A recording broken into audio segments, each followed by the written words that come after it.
Hello and welcome back to Children's Reading Cove. Let's dive into part 3 of Much Ado About Nothing.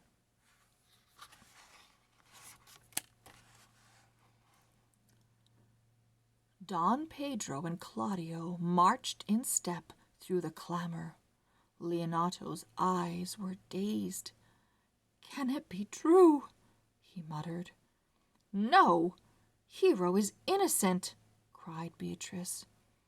"Of course she is," said Benedict. "This is some trick of Don John's to spite the prince's friend." Friar Francis crouched down and spoke quietly to Leonato. "Sir, take my advice. Have your daughter carried to her room and announce that she is dead. Claudio will pity her, and pity will rouse loving memories in him. After a few weeks, when she's restored to him—" "Claudio doesn't deserve her," snarled Beatrice. "He should be punished."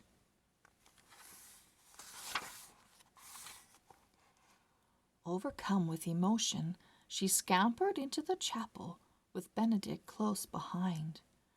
Beatrice stood before the altar, tears coursing down her face.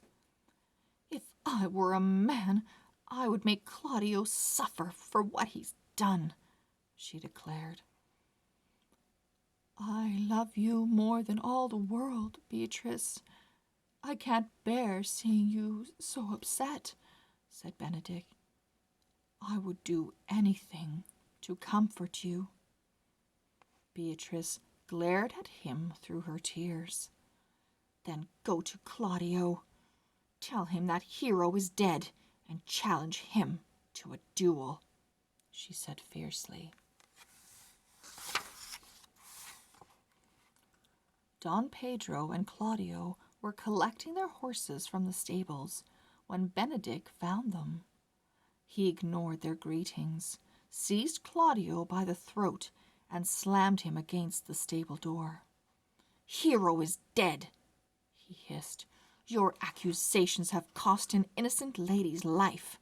Name a time and a place, and I'll fight you with whatever weapons you choose."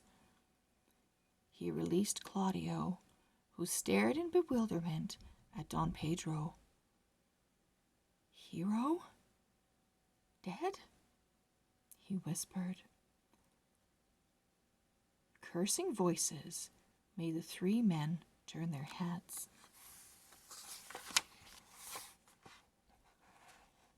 Baracchio, with his hands tied behind his back, was being led up to the governor's house by a local constable. "What's this, constable?" asked Don Pedro. "I arrested this villain at an inn, my lord," the constable answered. "He was drunk and bragging about deceiving you and Lord Claudio."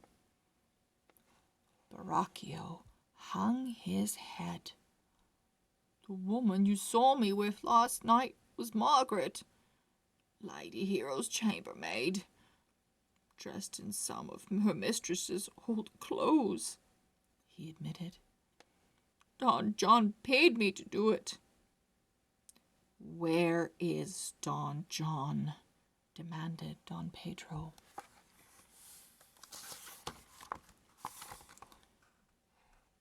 "He left at daybreak," Baracchio said.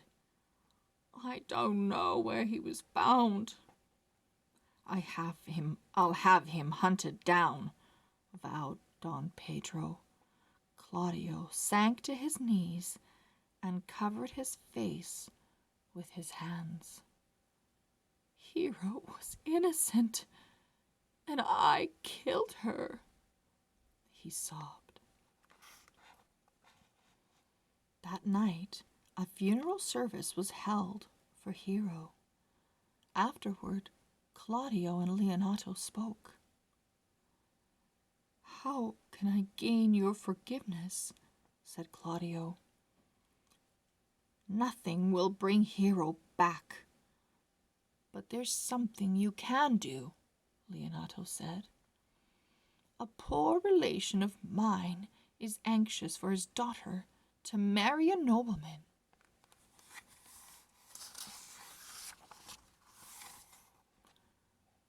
She's a lovely girl, very like my dear, dead daughter.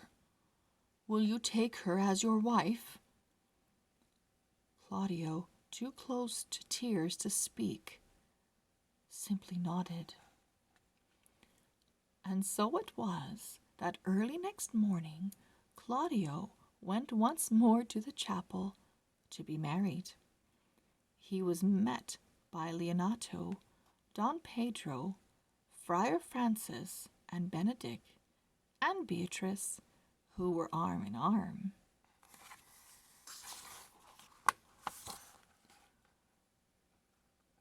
Where is my bride?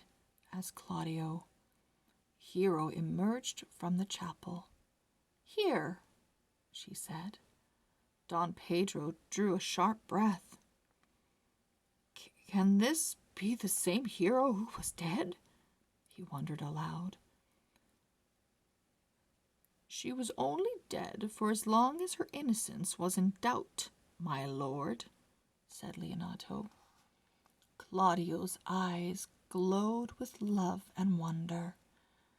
Hero, he gasped. Take better care of her this time, Claudio, or I'll have to challenge you again, warned Benedict. He turned to the friar. Is there room for another couple in your chapel? I asked Beatrice to marry me last night, and she amazed me by saying yes. Don Pedro laughed.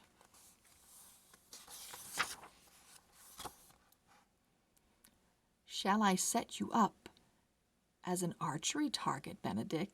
He teased. I'm already a target, my lord, said Benedict, grinning broadly, and all the arrows that struck me were fired by Cupid. I do love nothing in the world so well as you. Is it not strange? Benedict.